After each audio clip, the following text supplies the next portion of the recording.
Hello everyone, মই দীপাশ্ৰী পুনৰ আপোনালোকক মই মোৰ শীতান্তৰে মূৰালোকৰ যাত্ৰালৈ স্বাগতম জনাইছোঁ। কুকুৰক খাবলৈ দিছে ৰাস্তাত, বহুত ভাল লাগিছে। আমি ইভিনিং ৱাকত ওলাই আহিছোঁ।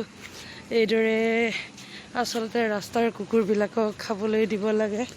এজন ডক্তৰ আহিছে, প্ৰত্যেকটো কুকুৰক হাতেৰে ধৰি ধৰি মৰম কৰিছে। প্ৰত্যেকটো ৰাস্তাত পৰি থকা কুকুৰক মৰম কৰিছে। আমি অকণমান ইভিনিং ৱাকত আহিছোঁ। আজি শাওণ মাহৰ সোমবাৰ, প্ৰথম সোমবাৰ, গতিকে আমি অকণমান ওলাই আহিছোঁ। এইফালে নামঘৰ পথেদি ওলাই আহিছোঁ। ঘূৰি এটা শিৱ মন্দিৰ পাম আৰু শিৱ মন্দিৰটোত সেৱা সৎকাৰ কৰিম। এয়া আমাৰ বেমাৰীজন আহিছে, টানি আজুৰি উলিয়াই আনিছোঁ। আৰু এইফালে এয়া অভিজিত ভাইটি, এইফালে মুখখন কৰি দিয়া।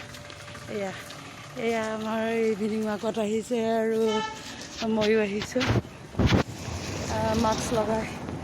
ইভিনিং ৱাক কৰিবলৈ আহিছোঁ। বহুত খোজকাঢ়িব লাগিব, 1 ঘণ্টা খোজকাঢ়িব দিছে ডক্টৰে। গতিকে য়োগাটো নকৰে বাৰু, খোজকাঢ়িবলৈকে টানি আজুৰি লৈ আহিছোঁ। এই ৰাস্তাত বহুত মানুহে খোজকাঢ়ি আছে, কিন্তু সেই দৃশ্যটো দেখি ভাল লাগিল। কুকুৰক ধৰি ধৰি খুৱাইছে ৰাস্তাৰ কুকুৰবিলাকক। সেইটো এটা মানৱীয়তা বুলি কোৱা হয়।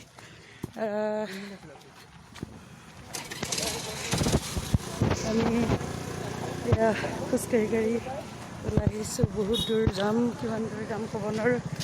1 ঘণ্টা প্ৰায় খোজকাঢ়িম আৰু ইয়াৰ পৰা গৈ পিছত মন্দিৰত লগ হ'ম। ইয়াতে ভাইটি অভিজিতৰ অফিচ বুলি কৈছে, 4th ফ্ল'ৰত।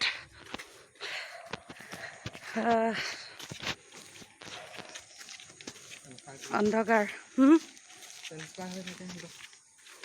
ট্ৰেন্সফাৰ হৈ থাকে। ভাড়াহে লয় আৰু এন জি অ'বোৰে ভাড়া লয়। এয়া আমাৰ পুলিচ ছাৰসকলে পেট্ৰলিং ডিউটি কৰি আছে। তেওঁলোকৰ ডিউটি। সেয়া মা শ্ৰী শ্ৰী লক্ষ্মী মন্দিৰ। লক্ষ্মী মন্দিৰৰ গেট মৰা আছে বাৰু, তথাপিও ইয়াৰ পৰা মাক দৰ্শন কৰিলোঁ। ওম নমো ভগৱতে বাসুদেৱায় নমঃ, ওম নমো ভগৱতে বাসুদেৱায় নমঃ, ওম নমো ভগৱতে বাসুদেৱায় নমঃ, ওম শ্ৰী লক্ষ্মী দেৱায় নমঃ, ওম শ্ৰী লক্ষ্মী দেৱায় নমঃ, ওম শ্ৰী লক্ষ্মী দেৱায়।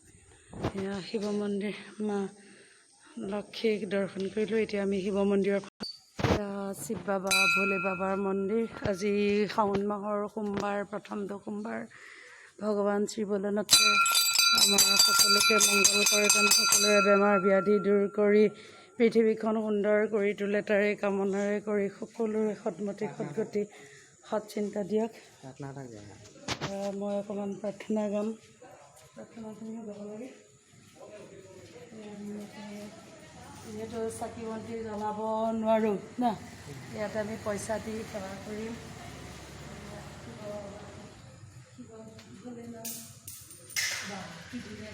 কাহিনীখনত উঠিছেগৈ চোৱা নাই।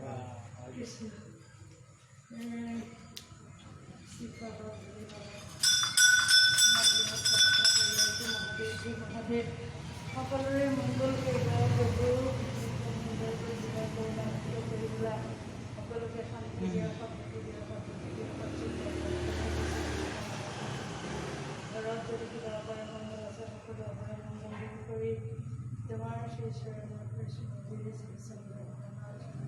নাজানো আবাহন, নাজানো পূজা মন্ত্ৰ, নাজানো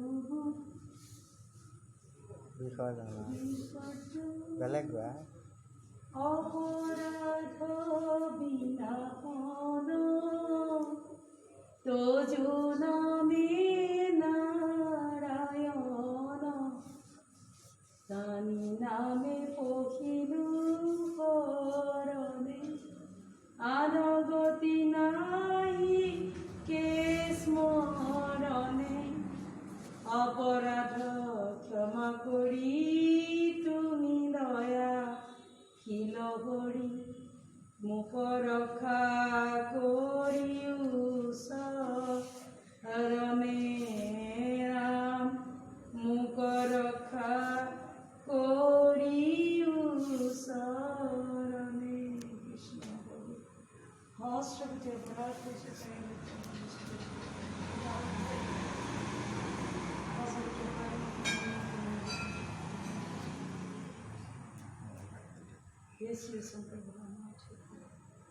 সকলোৰে সৎমতি দিয়া, সদ্গতি দিয়া, সকলোকে শান্তি দিয়া, সুস্থ কৰি তোলা, সেই প্ৰভু অপাৰা মংগল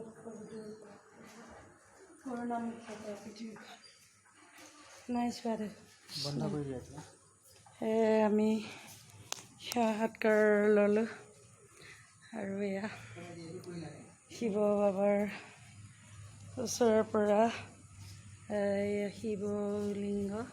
ইয়াতে আচলতে আমি গাখীৰ ঢালিব লাগিছিলে, কিন্তু তৎক্ষণাত অহা হ'ল, গতিকে গাখীৰ ঢালিব নোৱাৰিলোঁ। শিৱ বাবাই আমাক যাতে সুস্থিৰে ৰাখে, সকলোকে সৎগতি দিয়ক, সৎমতি দিয়ক, সৎচিন্তা দিয়ক। কৃষ্ণ আজিলৈ ইমানতে আমি মন্দিৰৰ পৰা ওলাইছোঁ। সন্ধিয়াৰ ৰেচিপি মাকৈ পুৰিলোঁ, আৰু মাকৈটো খাই কেনে লাগিব জনাম। ইয়াৰ পিছত বনাবলৈ আছে পায়স অৰ্থাৎ ক্ষীৰ, আৰু তাৰপিছত খাম ৰুটি ভাজি।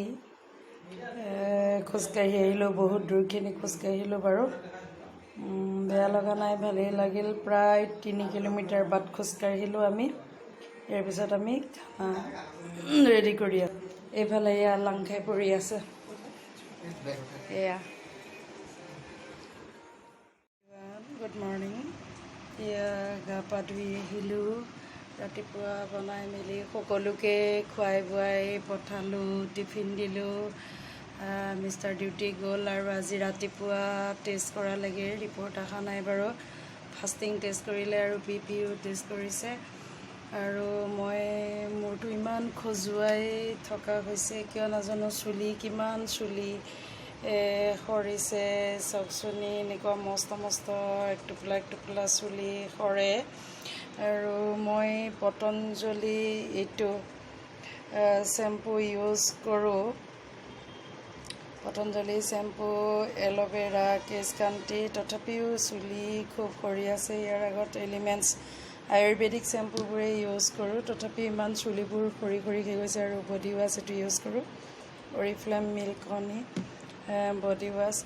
ৰাতিপুৱা এইটো মই আধা কাপ পানীৰ লগত মিলাই with aloe vera and jamun, sugar free with aloe vera and পাঁচ তুলসী মই খাওঁ আধা কাপ। কিন্তু ইমানেই বেছি চুলি সৰি আছে যে মই থাকিব নোৱাৰা হৈ গৈছোঁ, চুলি সৰি সৰি, আৰু চুলিবোৰ সৰি সৰি খজুতি।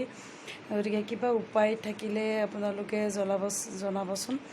আজি পুৱা বনালোঁ কলডিল, মচুৰ দালি, কলডিল, কঁঠাল গুটি দি।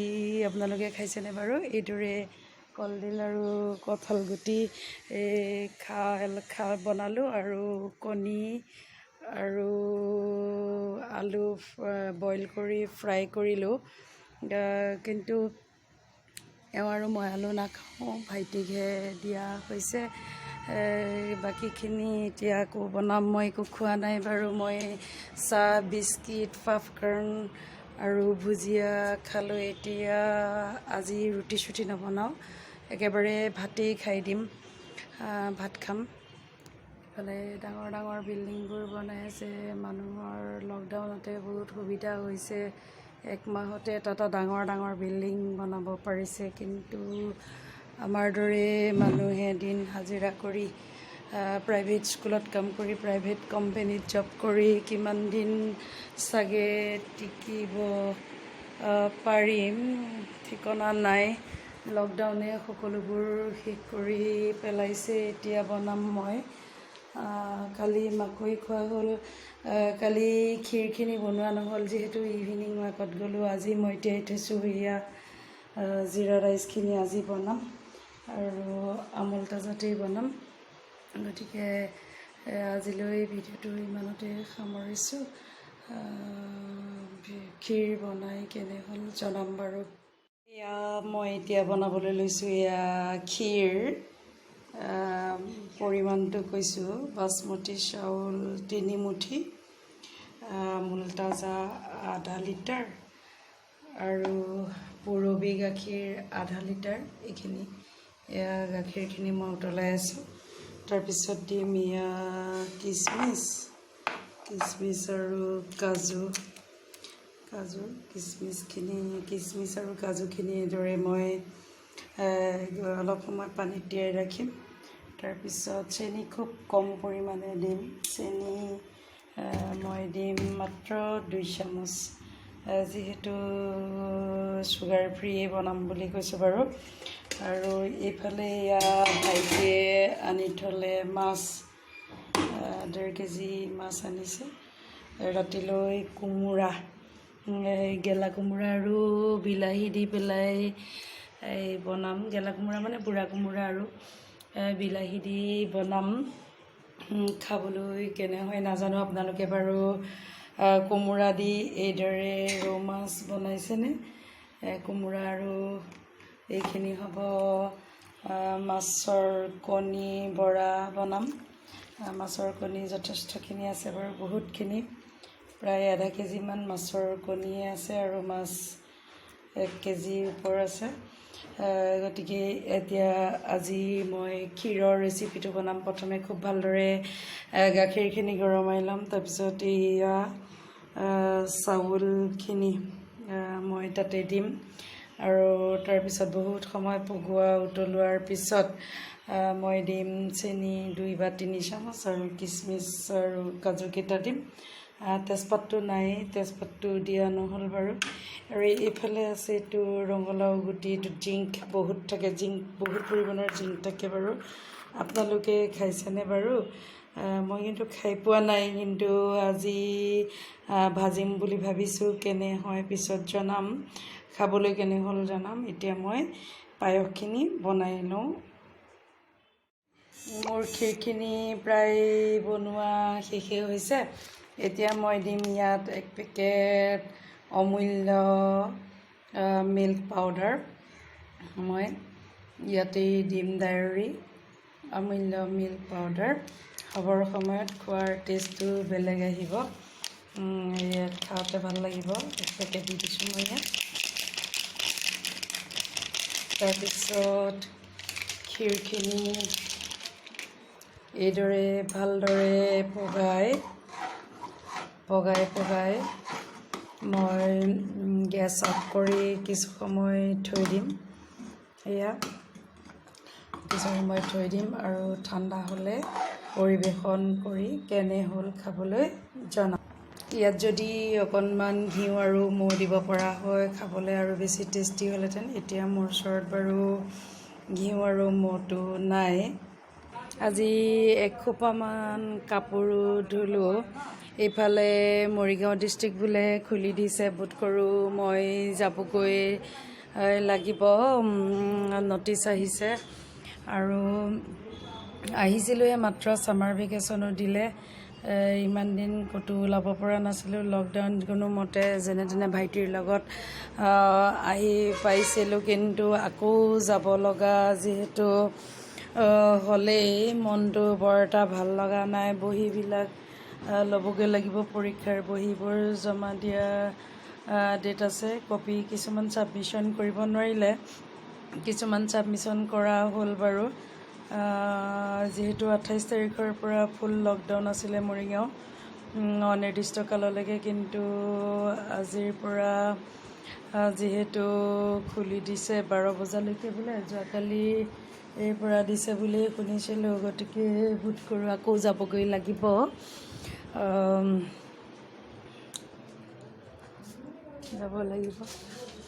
গতিকে ঠিক নাই কি হয়, কেনেকৈ যাব পাৰোঁ তাৰ ব্যৱস্থা কৰিব লাগিব, চাব লাগিব।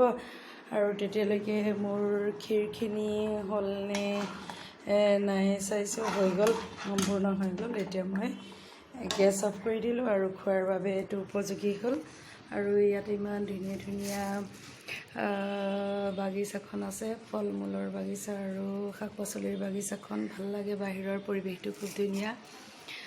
গতিকে আজিৰ ভিডিঅ'টো ইমানতে সামৰি দিছোঁ। ভাল লাগিলে লাইক কৰিব, কমেণ্ট কৰিব, শ্বেয়াৰ কৰিব।